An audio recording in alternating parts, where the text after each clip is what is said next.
Bonjour à tous, soyez les bienvenus pour votre tirage du jour. Qu'est-ce que je voulais vous dire? Alors, ce tirage-là, c'est le tirage pour le relationnel au mois de juillet et d'août. Donc, en gros, qu'est-ce qui va se développer? Qu'est-ce qui va se passer pour vous au niveau relationnel? Donc, vous aurez des lignes pour vous, pour votre autre, vous, votre autre, puis des conseils à la toute fin. Est-ce que je voulais rajouter quelque chose? Oui, si vous ne l'avez pas encore fait, n'hésitez pas à aller voir les tirages du mois de juin. D'autant que là, le mois de juin a déjà bien commencé, donc vous êtes probablement en train de vous confronter aux éventuelles problématiques de votre mois. Et vous trouverez probablement dans ce tirage pas mal d'informations. On est sur un tirage général, alors des fois ça parle d'amour, mais parfois ça parle d'autre chose. Et vous verrez, hein, n'hésitez pas à aller voir. Alors j'ai fait pour le mois de juin une vidéo groupée. Vous trouverez tous les signes avec les indications en dessous de la vidéo avec le timer pour aller directement sur les signes qui vous intéressent. Et voilà, Et j'ai rajouté aussi 3 vidéos le mois dernier qui concernent cette fois-ci la présentation des tarots et des oracles que j'ai utilisés justement pour les tirages du mois de juin. Et il est probable que ce mois-ci aussi, je fasse des présentations de jeux parce que j'ai de nouveaux oracles ou de nouveaux tarots qui me plaisent énormément, que je trouve super à utiliser. Et voilà, c'est l'occasion de vous montrer un petit peu les différents jeux dont j'ai fait l'acquisition récemment. Allez, on rentre dans le vif du sujet. À tout de suite. Bonjour et bienvenue les poissons pour votre tirage de ces 2 mois d'été. Et donc tirage relationnel. Alors, on a pu voir que c'est plutôt en général des tirages amoureux, mais c'est intéressant, ça prend plein de formes et c'est pas toujours totalement... on est rarement dans le couple parfait, enfin vous verrez. Et c'est très intéressant, ça peut parler aussi à certains célibataires qui vont faire des rencontres cet été et qui vont avoir l'occasion de travailler sur plein de choses. On va voir ça ensemble. Avant toute chose, on va aller voir un petit peu avec notre carte ici de Harry Potter. Donc ça, c'est l'oracle Harry Potter, que je trouve assez intéressant, avec des cartes, avec des messages qui sont pas mal, et qui donnent un éclairage différent de ces tirages. Là, on parle de résistance, comme je disais tout à l'heure à d'autres qui ont aussi eu une carte du groupe de la résistance, du groupe de cartes de la résistance. En fait, pour moi, la résistance, ça peut être 2 choses. Ça peut vraiment être en résistance par rapport à quelque chose. Ça peut être aussi faire de la résistance, comme lors des guerres, etc. Voilà, vous voyez, il y a 2 notions. Donc, on va voir ce dont ça parle. On retourne la carte.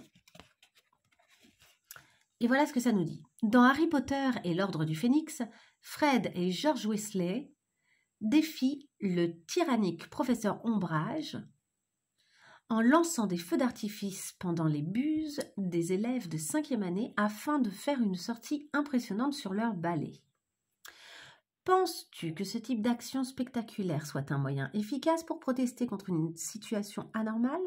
Y participerais-tu ou préférerais-tu t'éclipser discrètement? Alors là, on parle vraiment d'une... Est-ce que vous faites des choses au sein de cette relation qui sont un peu spectaculaires, comme pour faire réagir l'autre et pour souligner finalement les choses qui vous semblent anormales dans la relation? Alors, ça peut être ça, ça peut faire écho aussi, je sais qu'il va y avoir encore des manifestations, même cet été. Peut-être que vous êtes dans des mouvements de manifestation. Il y a plein de jeunes qui ont manifesté, notamment par exemple en utilisant des feux d'artifice au sein même de leur collège ou de leur lycée. On voit aussi par exemple ce qu'il y a eu comme avec les méga bassines, où en fait les gens commencent à essayer de rétorquer même physiquement, parce qu'ils se font agresser par la police et qu'il y a un moment où les gens ils commencent à avoir du mal à se laisser faire. Ah, pardon. Hop, je fais juste ça. Voilà, est-ce que par exemple vous vous engagez dans ce genre de choses et est-ce que c'est là que vous avez rencontré cette personne? Ça peut être ça aussi pour certains d'entre vous. C'est peut-être dans le cadre d'une résistance et d'une implication de ce type-là que vous avez rencontré quelqu'un et que quelque chose se joue. Ok, on y va. On retourne vos cartes. Alors vous, dans cette relation-là, comment vous vous situez voilà, comment vous vous situez. La solitude. L'attachement au passé. Vous êtes en train de régler des choses là, les poissons. L'action. Ouais, c'est bien. Donc effectivement, vous réglez les choses, quoi. Vous êtes pas juste en train de subir. Et confiance. Il y a un nouveau départ, il y a le désir d'un nouveau départ. Et partager l'amour. Donc là, vous avez vécu des choses, je pense. C'est peut-être plutôt pour les poissons célibataires, ce tirage. Et vous décidez en fait de poser des actions claires, fortes, pour évoluer, pour avancer, pour être en lien. Et il y a quelqu'un qui vous plaît vraisemblablement, puisque ici on va voir la personne en face. Mais peut-être que vous n'êtes pas encore ensemble quand on voit ça.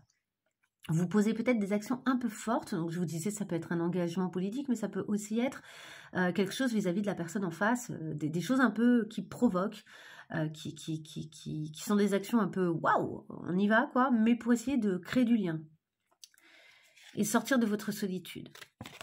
L'autre, le rêve, l'intensité, la stratégie,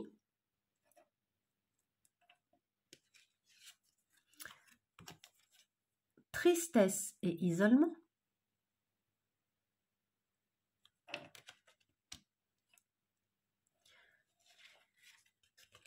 et perdre ou gagner. Je vous dis, ça ne m'étonnerait pas pour certains d'entre vous là qu'on ait vraiment... que cette personne en face, par exemple, soit quelqu'un qui soit engagé politiquement et qui soit vraiment... qui ait des rêves de réussite et de sortir, de faire en sorte de sortir d'une crise en fait, d'une crise politique, écolo, etc. Pour les autres, c'est quelqu'un d'assez fantasque qui oscille entre ses rêves probablement d'amour et en même temps le côté et puis d'amour et d'amour passionné hein, et en même temps un truc de stratégie pour être sûr de pas se retrouver de nouveau perdant dans une relation et isolé. C'est quelqu'un qui a très très peur de ce qui pourrait se passer et de ce qu'il pourrait gagner ou perdre s'il entrait dans une relation, mais qui en même temps fantasme une relation et a très envie de ça. Donc, on est dans, mais avec cette idée de j'essaye d'anticiper pour surtout pas me retrouver, comme j'ai déjà pu me retrouver par le passé, dans une forme de tristesse et d'isolement. Là où vous, ce qui est marrant, c'est qu'en fait, on retrouve chez vous deux cette notion de passé et de faire face au passé et de faire face à ce qu'il y a. En plus, ici, on a le 5 d'épée et ici aussi, on a le 5 d'épée. Donc, les deux, vous avez ce truc d'une espèce de deuil à faire. Et d'avoir eu le sentiment d'être un peu coincé dans une situation et d'avoir essayé de faire en sorte que les choses se passent bien, mais finalement, vous avez le sentiment d'avoir perdu quelque chose. Vous avez très envie de passer à l'action et que les choses avancent. La personne est encore pas mal dans le fantasme et dans l'anticipation par crainte. Du coup, vous avez peut-être le sentiment d'être maintenu dans votre solitude. Je pense que vous n'êtes pas totalement encore détaché justement de choses qui se sont passées, qui n'ont pas été faciles et que vous avez besoin de lâcher. Mais par contre, vous êtes actif, vous êtes vraiment proactif par rapport à ça. Vous essayez de ne pas vous laisser bloquer en fait dans cette situation et retenir par cette situation-là. Attention aux actions que vous allez mener et à la virulence des actions que vous allez mener. Il s'agit de trouver le juste milieu à ce niveau-là, je pense. Alors, on va y aller maintenant sur comment vous vivez, comment vous envisagez cette relation, cette situation, l'un et l'autre. Vous, illusion, pas le bon moment, indécision, le présent, Donc là, on parle vraiment il y a l'idée du temps, quoi. Est-ce que c'est le bon moment? Là, dans le présent, vous ne savez pas. Vous vous questionnez, vous avez envie, en fait, hein, c'est contradictoire. C'est-à-dire que vous avez à la fois très envie que ça avance, à la fois, vous vous dites, attends, est-ce que je suis en train de... est-ce que je suis très connectée à la réalité là, ou est-ce que c'est simplement que j'ai tellement envie au fond de sortir de ma solitude et de ce qui me retient encore dans le passé, que du coup je mets des gros coups pour aller vers quelque chose, alors qu'en fait c'est peut-être pas le bon moment, ni même peut-être la bonne personne, vous voyez. On a ici l'incompréhension. Ouais, vous comprenez pas encore pourquoi vous êtes en lien avec cette personne. C'est pas encore clair pour vous. Vous comprenez pas non plus certains événements du passé qui résonnent encore et dont vous ne savez pas encore quoi faire. Il y a une forme de tristesse là qui reste un petit peu. Nous avons vivre, c'est jongler. Oui, on vous dit en fait, vous avez plein de choses qui se passent en même temps à l'intérieur de vous. Est-ce que vous devez tout de suite prendre la décision? Est-ce que vous devez tout de suite vous situer et savoir ce que ça va donner, etc. Non, vivez, essayez d'être dans le présent, essayez de ne pas être dans l'illusion. Laissez-vous l'opportunité finalement de découvrir les choses et puis jongler quoi entre chacune de ces choses et entre chacune de ces émotions, je dirais. C'est-à-dire que je pense que vous avez autant envie de partager l'amour et de vivre des choses que vous avez en même temps cet attachement presque à votre solitude, si je puis dire. Est-ce que c'est le bon moment pour vous de passer totalement à l'action, pour vous lancer totalement dans le vide? Est-ce que c'est pas un peu tôt? Est-ce que vous n'êtes pas en train d'essayer de vous précipiter et finalement, est-ce que vous n'êtes pas en train de vous faire violence? Vous voyez? C'est un peu ça l'idée. Et ensuite, nous avons la persévérance, la motivation pour continuer malgré les obstacles. C'est ça en fait. En fait, vous êtes en train, c'est comme une étape. Donc, je ne peux pas vous dire si ça va tout de suite donner quelque chose d'un point de vue relationnel avec cette personne et si ça va être très très concluant cette relation.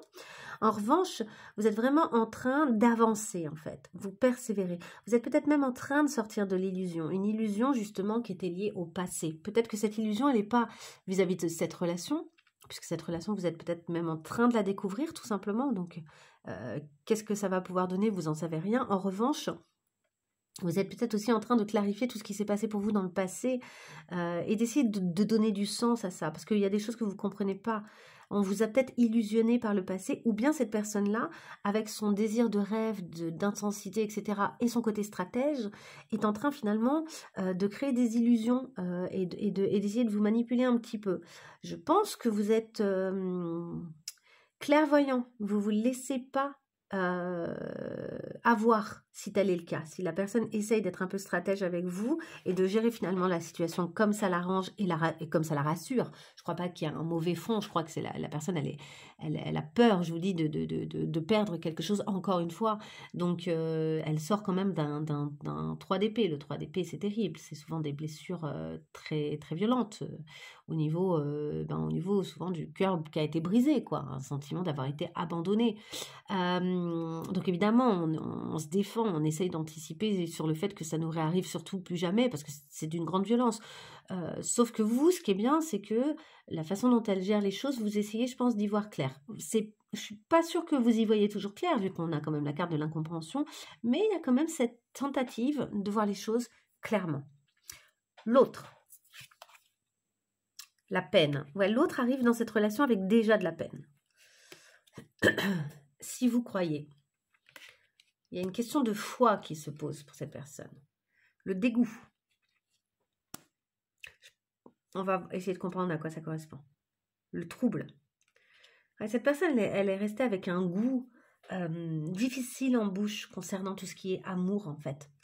Et donc, ça vient questionner vachement sa foi et... elle est peut-être pas totalement dispo en fait. Peut-être que c'est pas le bon moment dans ce sens-là aussi. C'est peut-être une personne qui, pour l'instant, parce qu'elle a été très blessée, et vous aussi d'ailleurs vous l'êtes, on sent que vous êtes deux personnes assez blessées, parce qu'elle a été très blessée, elle se trimballe avec cette peine, elle se trimballe avec ce casse-cœur aussi. C'est-à-dire qu'elle a son cœur qui a été blessé, mais du coup, elle est prête aussi à enserrer le cœur de l'autre pour être celle qui, cette fois-ci, contrôle et n'est pas abusée par la situation, vous voyez. Mais du coup, c'est pas, ça met un truc. Et il lui reste un sale goût dans la bouche, quoi. Ce dégoût, c'est ça. Elle a été tellement blessée dans le passé qu'elle est là et elle arrive avec ça. Elle est un peu écœurée, quoi. Donc, évidemment, elle propose pas. Ça vient troubler, en fait, tout ce qu'elle pourrait apporter dans la relation. Elle a des angoisses. Elle est encore dans certaines angoisses. Et vous comprenez pas ces angoisses. Peut-être que aussi, là, la communication est pas très claire entre vous. Donc, c'est en même temps, si elle est en mode stratégie, forcément, ça vient rendre compliqué la communication, quoi. Soyez reine. C'est quelqu'un qui a besoin de reprendre de l'assurance et de reprendre... en fait, son ego a été bien abîmé. Je pense même qu'il y a peut-être un dégoût d'elle-même. Elle se sent difficilement à la hauteur, etc. Donc sa stratégie, elle est peut-être aussi faite pour pouvoir réparer à l'intérieur d'elle-même certaines choses, pour pouvoir être à la hauteur de ce qu'elle fantasme comme relation et comme type d'intensité, etc. Elle a besoin de reconquérir son ego, quoi, et l'image d'elle-même. Et enfin, nous avons le labyrinthe. Élever son taux vibratoire. Pour l'instant, cette personne, elle est perdue. Elle a besoin de sortir de son labyrinthe personnel. Son taux vibratoire est abîmé. Je pense qu'elle n'est pas capable. Je pense qu'elle se vit mal, quoi. Elle se vit pas à la hauteur des événements. Elle a forcément le sentiment qu'elle va perdre quelque chose si elle s'engage ou si elle vit des choses. Du coup, ça la rend... c'est compliqué pour elle, quoi, d'entrer sereinement et sans stratégie, etc., dans une relation. Là où vous avez envie de vous lancer et juste d'être dans la confiance et que vous avez envie justement de lâcher tout ce qui était lié au passé et de croire que tout est encore possible et d'une autre façon avec quelqu'un donc de nouveau, eh ben vous sentez, je pense, tellement son trouble que du coup vous êtes dans l'indécision et vous essayez d'y voir clair. Alors ça m'étonne pas hein, qu'il y ait l'incompréhension qui sorte. Je pense que vous ne comprenez pas tout ce qui se passe et je pense que cette personne ne montre pas tout ce qu'elle a vécu et son regard sur elle-même, etc. Et vous, vous subissez en fait Enfin, vous subissez. Il y a des choses qui vous échappent, vous n'avez pas toutes les infos, donc pour l'instant vous êtes perdu, donc vous vous dites que c'est pas le bon moment. Et si vous vous dites ça, je pense que vous avez raison. Je dis pas que rien n'est possible avec cette personne, je dis juste que là, pour l'instant, c'est peut-être pas la meilleure idée de vous lancer dans une relation. Vivre, c'est jongler, c'est aussi cette idée que chaque chose arrivera au bon moment, quoi. Chaque chose atterrira dans votre main au moment où ce sera idéal, où votre main sera pile au bon endroit, où cette chose-là tombe pile au bon endroit, etc. Il y a l'idée de se saisir des choses au moment où elles sont dispo et au moment où elles sont là pour répondre à... Comme si elles se rencontraient bien, quoi. Et confiance, le fait de se lancer, c'est ça aussi. C'est l'idée de... On jongle, on se lance, il y a l'idée du vide, il y a l'idée que, hop, vous allez tomber au bon endroit et de la bonne façon, avec ce et confiance. C'est le fou, hein. Le fou, il est prêt à repartir dans de nouvelles aventures. Il est prêt à s'élancer. Ça, c'est votre énergie à vous, mais je pense que la personne face à laquelle vous vous trouvez pour l'instant n'est pas totalement prête.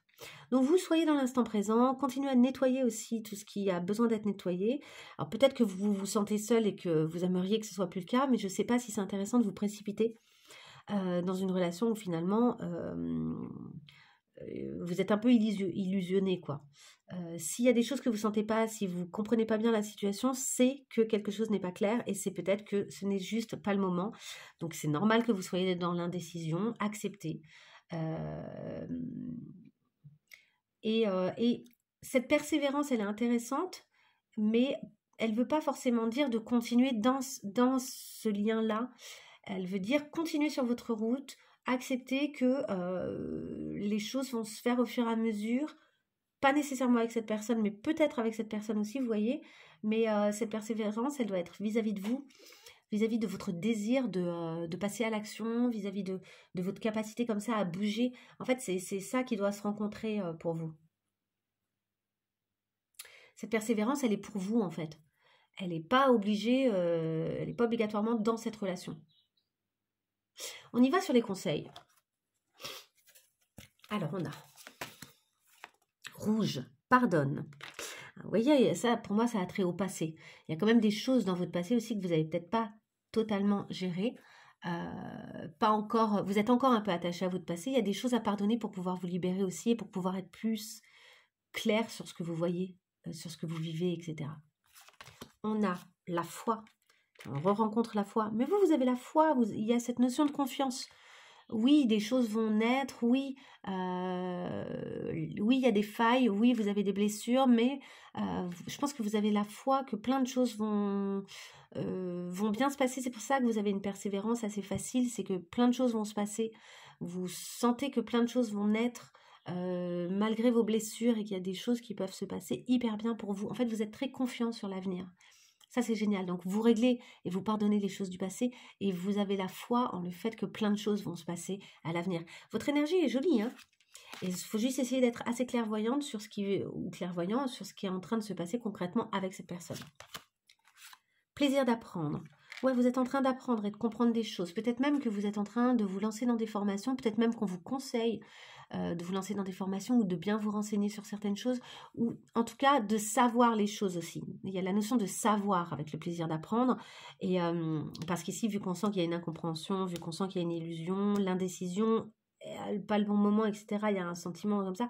Ben, votre persévérance, elle doit peut-être passer par le fait d'essayer de comprendre ce qui est. Et de ne pas vous précipiter puisque vous sentez que ce n'est pas le bon moment, mais d'essayer de vraiment comprendre par contre et de donner un sens à ce qui se passe, à tout ça. Et enfin, nous avons la persévérance encore. Incroyable. Remonte tes manches, ce que tu vises fait sens dans ta vie. Donc là aussi, et on a encore la fleur ici qui sort d'une terre qui est pourtant brûlée, quoi, avec des failles. Et ici, pareil, on a beaucoup de fleurs. Une fois que vous aurez pardonné, vous allez être florissante, quoi. Persévérez dans votre chemin à vous. Vous êtes en train de comprendre plein de choses et vous êtes cette fleur qui est en train de d'éclore. C'est juste magnifique et peut-être que ce lien, finalement, ce qu'il y a de plus beau dans ce lien et de plus intéressant pour vous dans ce lien, ça va être le fait que vous ne vous lancez pas n'importe comment avec quelqu'un qui finalement n'est peut-être pas encore prêt et que vous acceptez aussi le fait que chaque chose doit arriver à un moment ou à un autre et que là, c'est peut-être pas le moment, quoi. Et ça vous fait un bien fou parce qu'il y a la notion de « Waouh, ok, je sens que c'est pas le moment de tout exploser et de me lancer à fond, quoi. » Et de poser des actions spectaculaires. Les actions que je dois poser, elles sont plutôt intérieures, elles sont plutôt pour moi, elles sont plutôt dans le fait d'éclore, de grandir, de comprendre, de pardonner, de dépasser, de partager l'amour aussi avec le 3. Le 3 de coupe nous parle aussi du fait d'être en lien avec des amis, de partager l'amour pas uniquement avec une personne, mais de le partager au plus grand nombre et de vous remettre en lien en fait, de persévérer dans cette guérison. Vivre, c'est jongler. Il y a peut-être aussi, là aussi, il y a 3. Peut-être qu'il y a plusieurs personnes aussi autour de vous qui pourraient vous intéresser et que vous n'avez pas encore vers qui vous allez aller à terme. Mais il y a la confiance dans le fait que les choses vont se faire et que ça va se clarifier avec le temps. Ça, c'est peut-être pour certaines personnes que ça parle. Et puis on a la foi et on a je crois, et le poisson, il travaille beaucoup sur sa foi, donc ça fait vraiment écho. Travaillez sur votre foi et sur vos croyances. Remettez bien vos croyances au centre finalement de votre monde personnel pour pouvoir encore mieux poser les actions en accord avec qui vous êtes et en accord avec ce que vous espérez, ce que vous pensez qui peut se passer pour votre avenir, quoi. Est-ce que j'ai autre chose à rajouter? N'hésitez pas à liker si cette vidéo vous a plu, comme ça permettra à encore d'autres personnes de voir et d'accéder à cette vidéo, parce qu'évidemment, plus une vidéo est likée, plus elle est partagée sur YouTube, hein, plus il y a une question d'algorithme. J'espère que ça aura fait vraiment écho pour vous et que ça vous aidera à bien avancer sur ces 2 mois d'été, que vous allez bien kiffer votre été, apprécier, profiter et grandir, là comme on l'a vu, hein, d'une certaine manière, vous grandissez, vous réparez vachement de choses, on sent que vous allez mieux quoi à la fin qu'au début. Qu'est-ce que je voulais vous dire d'autre? Oui, n'hésitez pas à me laisser un petit mot si ça a résonné pour vous. même si c'est juste pour me dire merci parce que ça vous a fait du bien. Et après, si vous avez envie de partager avec nous, donc avec moi et la communauté finalement qui regarde là sur YouTube, si vous avez envie de partager des petits mots, n'hésitez pas. Si ça a fait écho pour vous, si ça vous fait penser à des choses, si ça vous fait penser à des œuvres, si vous pensez qu'il y a des choses intéressantes à voir, à lire, à écouter en ce moment, pour continuer à avancer sur tout ce chemin, n'hésitez pas à nous en faire part. Je vous dis à très bientôt pour de nouveaux tirages et je vous souhaite plein de belles choses les poissons. Bye bye!